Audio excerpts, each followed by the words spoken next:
Hi everyone, welcome back to my channel. Good morning সবাইকে, আমি পায়েল। সবাই কেমন আছো? আশা করছি সবাই খুব ভালো আছো। আর দেখো, এখন বাজে সকাল 7:30। আজকে ঘুম থেকে উঠতে লেট হয়ে গেছে, কারণ রাতে কদিন এত গরম পড়েছে যে ঘুম হয় না। আর ভোরবেলা ঠান্ডা পড়ে, তখন ঘুম ভাঙে না, ঘুমটা ধরে যায়। তার জন্য আজকে উঠতে দেরি হয়ে গেছে। আর আজকে তোমাদের একটা কমেন্টের রিপ্লাই দেব, যারা আগের ব্লগে কমেন্ট করেছো। রিমি মণ্ডল, তুমি কমেন্ট করেছো 2025 সালে আমি কি হায়ার সেকেন্ডারি দিয়েছি? না গো বোন, আমি এই 2025 সালে দিইনি, আমার অনেক আগে হায়ার সেকেন্ডারি দিয়েছি। তারপর অয়ন প্রামাণিক বলেছো কত সালে দিয়েছি। আমি খুব তাড়াতাড়ি কোশ্চেন অ্যান্সার ভিডিও আপলোড করব, সেখানে তোমাদের কোশ্চেনটা রিপ্লাই দেব। তোমাদের কমেন্টের জন্য অনেক ধন্যবাদ। আর তোমরা সবাই যার যা কোশ্চেন আছে আমাকে কমেন্ট করতে পারো, আমি রিপ্লাই দেব। দেখো, প্রতিদিনের মতো আজকেও টু লিস্টটা বানিয়ে নিলাম, কারণ টু লিস্টটা বানানো খুব ইম্পর্টেন্ট, কারণ পড়ার মনোযোগ বসে। আজকে ডে 4-এ টু লিস্টে আছে ফিজিক্যাল সায়েন্স ক্লাস 9, ম্যাথ 9। লাভ ক্ষতি করব আজকে। লাভ ক্ষতির শর্ট টিপস তোমাদের আজকে শেয়ার করব, এবং কোন বই থেকে পড়ছি তোমাদের আজকে জানাবো। এবং আজকে পড়ব জিকে। এখন পড়ছি ক্লাস 9-এর ফিজিক্যাল সায়েন্সের ড্রবন থেকে।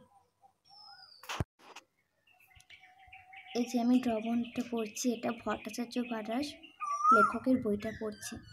এই বইটা আমার কাছে আছে। 2023 সালে এই ড্রবন থেকে একটা কোশ্চেন এসেছিল। ড্রবন থেকে বেশি কোশ্চেন আসে ম্যাথ, এই বই থেকে এসেছিল।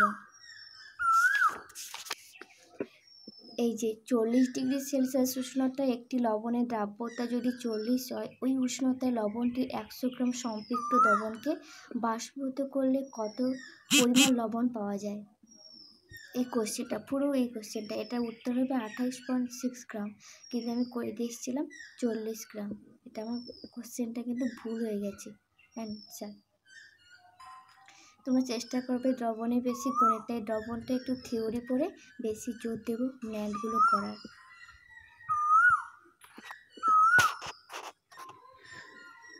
দ্রবণের মেন সূত্র হচ্ছে এইটা, এই যে নির্দিষ্ট উষ্ণতায় কোনো কঠিন পদার্থের দ্রাব্যতা, সম্পৃক্ত দ্রবণের দ্রাব্যের ভর বাই সম্পৃক্ত দ্রবণের দ্রাবকের ভর ইন্টু 100।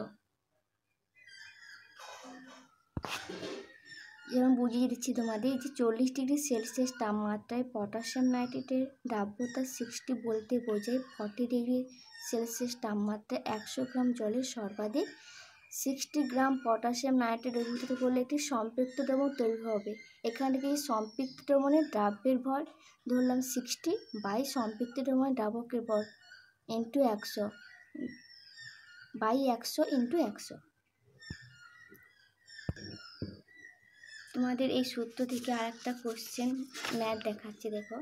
এই যে একটা 298 ক্যালভিন তাপমাত্রায় 2.5 গ্রাম দ্রাব্য 25 গ্রাম জলে দ্রবীভূত হয়ে সম্পৃক্ত দ্রবণ উৎপন্ন করে, ওই তাপমাত্রায় দ্রাব্যতা কত? এখানে দ্রাব্যের ভর কত বলেছে? 2.5 গ্রাম, এটা দ্রাব্যের ভর বাই দ্রাবকের ভর, মানে যেটা বেশি থাকে, যেমন 25 গ্রাম জল, এটা হচ্ছে 25, এটা হচ্ছে দ্রাবকের ভর ইন্টু 100, ভাগ করে দেবে 10 আসবে।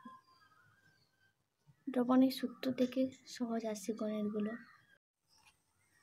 এই যে বৃষ্টির মাধ্যমে এই যে উদাহরণগুলো বেশি আসে যে তরল এরোসল, ইমালশন, কঠিন এরোসল, এই টপিকগুলো থেকে উদাহরণ দিয়ে দেয়।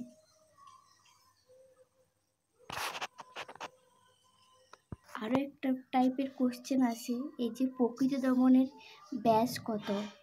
এই যে কলোয়েড দ্রবণীয় ব্যাস, এই যে 10⁵ সেমি থেকে 10⁵ সেমি ব্যাস হয়। তারপর অবলম্বনের ব্যাস কত? 10⁵ সেমির অধিক ব্যাস।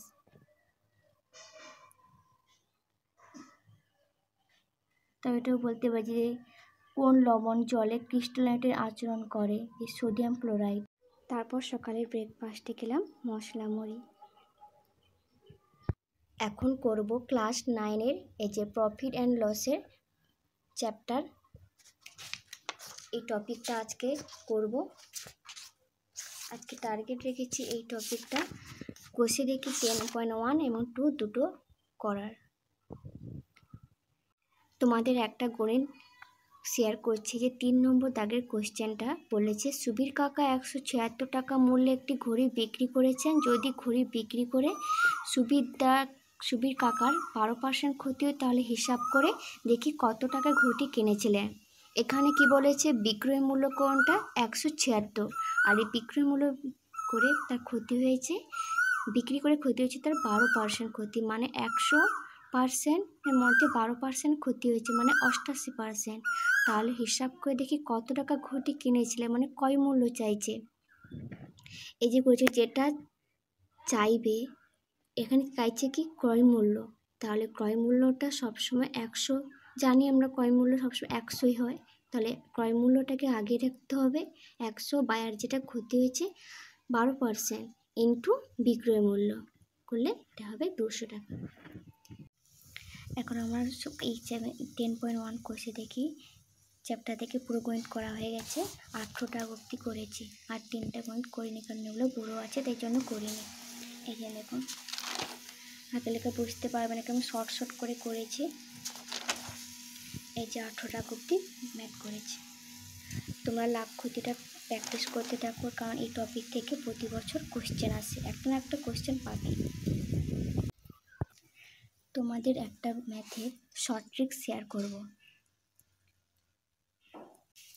কত দাগে গণিতটা, এই যে 5-এর দাগে অমলবাবু একটি ছবি 20% ক্ষতিতে বিক্রয় করলেন, কিন্তু আরও 200 টাকা বেশি মূল্যে বিক্রয় করলে 5% লাভ করতেন। অতএব তিনি ছবিটি কত মূল্যে কিনেছিলেন। তাহলে এইরকম গণিত থাকলে আগে দেখবে যে 200 টাকা বলেছে এবং ক্ষতি লাভ দুটো আলাদা, তাহলে যোগ করতে হবে 200/25। এই যে 5-এর দাগে 200, এই যে 200/25 ইন্টু 100 দিয়ে ভাগ করলে 800 টাকা বেড়ে যাবে। আর যদি দেখো দুটোই লাভ আছে, তাহলে মাইনাস করবে, আগে উপরে টাকাটা লিখবে, তারপর মাইনাস লিখবো, সহজেই উত্তরটা বেরিয়ে আসবে। এখন পরে এই পর্যন্তই। এখন 12টা বাজে, কারণ এরপর স্নান করতে যাবো, খাবো, আর জামা কাপড় কাচা বাকি আছে, কাচতে দিয়েছি। তো বিকালে কি করি তোমাদের অবশ্যই শেয়ার করব, তোমরা ব্লগটা কন্টিনিউ দেখতে থাকো, এবং কেমন লাগছে অবশ্যই আমাকে কমেন্ট করে জানাও। আজকে লাঞ্চে খেলাম ভাত, সজনে ডাঁটার ভাজা, আর একটা চচ্চড়ি হয়েছে শাক দিয়ে আলু দিয়ে, আর কুমড়ো শাকের ভাজা, আলু মাছ দিয়ে ঝোল, আর টক। তারপর বিকাল এখন বাজে 4টা, ঘুম থেকে উঠতে দেরি হয়ে গেছে। তো এখন পড়বো জিকে প্রায় সব টপিক মোটামুটি পড়া হয়ে গেছে। আজকে পড়বো একদম লাস্ট পার্ট বিবি, আর এই টপিক থেকে কী কী কোশ্চেনগুলো পড়ছে তোমাদের আজকে প্রতিটা কোশ্চেন পড়ে শোনাবো এবং শেয়ার করবো, আর তোমরা ভালোভাবে ওইটা এখান থেকে পড়ে নিতে পারো। এই টপিকগুলো খুবই ইম্পর্টেন্ট। আজকে পড়বো বিবি। 1 নম্বর কোশ্চেন কি আছে, ম্যাকমোহন লাইন কোন দুটি দেশের মধ্যে সীমানা, ভারত ও চীন। প্রকৃতি সম্বন্ধীয় বিজ্ঞানে পোশাকি নাম হলো অর্নিথোলজি। জীবাশ্মবিদ্যা সংক্রান্ত বিষয় হলো প্যালিওন্টোলজি। সমুদ্রের গভীরতা মাপার জন্য কোন যন্ত্র ব্যবহার করা হয়, ভ্যাদোমিটার। উচ্চতাজনিত ভয়কে কি বলা হয়, অ্যাগ্রোফোবিয়া। লেক্সিকোগ্রাফি কথাটি কিসের সাথে যুক্ত, অভিধান সংকলন। রোহিঙ্গারা কোথাকার অধিবাসী, মায়ানমার। ফল সংক্রান্ত বিদ্যাকে কি বলে, পোমোলজি। ভিভিপাট কিসের সাথে সম্পর্কিত, সাধারণ নির্বাচন। Satyajit Ray film and television institute কোথায় অবস্থিত, কলকাতায়।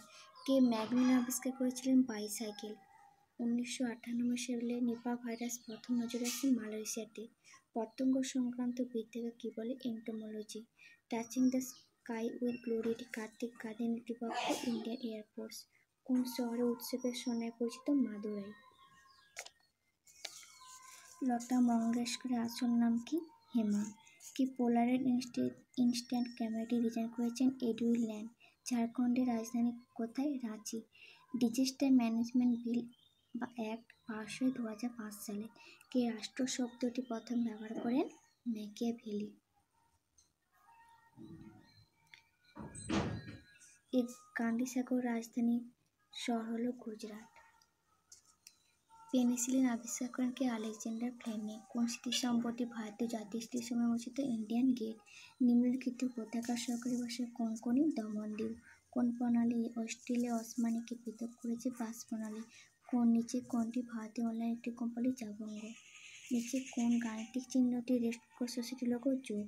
জয় জওয়ান জয় কিষান কে বলেছেন? লাল বাহাদুর শাস্ত্রী। লক্ষ্ণৌ জেলা গোমতী। সপ্ত পারস্য বলা হয় রোমকে।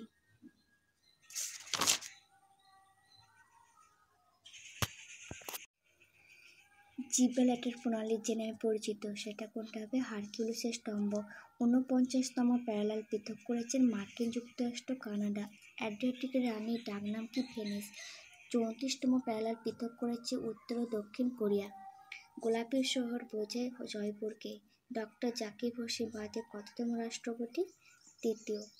সাদা দেশ বলা হয় নিউজিল্যান্ড। সাদা মেঘের দেশ। তাইওয়ান আগে পরিচিত ছিল ফরমোসা। ইতিহাসের জন্য কাকে বলা হয়? হেরোডোটাসকে। কোন বন্দরটির নামকরণ করা হয়েছে? শ্যামাপ্রসাদ মুখার্জি বন্দর, কলকাতা। ভূগোলের জন্য কাকে বলা হয়? ইরাটোস্থেনিসকে। আলেকজান্ডার ফ্লেমিং পেনিসিলিন আবিষ্কার করেছেন কোন বছর? 1928। বার্তিকার নাম জেন্ডে কি? এটি কোন ব্যাংকের ট্যাগলাইন অ্যাক্সিস। কোন দেশটিকে সেতুস্থ দেশ বলা হয়? থাইল্যান্ড। নানাবতী কমিশন রিপোর্টের বিষয় হলো শিশু হত্যা। ভারতের বেশমার্ক কাকে বলা হয়? বল্লভভাই প্যাটেলকে। কোন রাজ্যের নাম কিছুদিন আগে পরিবর্তন হয়েছে? উড়িষ্যা। আজকে 50টা কোশ্চেন পড়বো, নেক্সট 50টা কোশ্চেন পড়বো আর তোমাদের শেয়ার করব।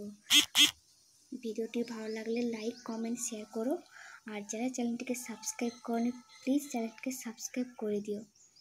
আর স্টাডি ব্লগটা কেমন লাগছে অবশ্যই কমেন্ট করে জানিও। আর দেখা হচ্ছে নতুন কোনো স্টাডি ব্লগের সঙ্গে। ততক্ষণ সবাই ভালো থাকবে, সুস্থ থাকবে। সবাইকে ধন্যবাদ।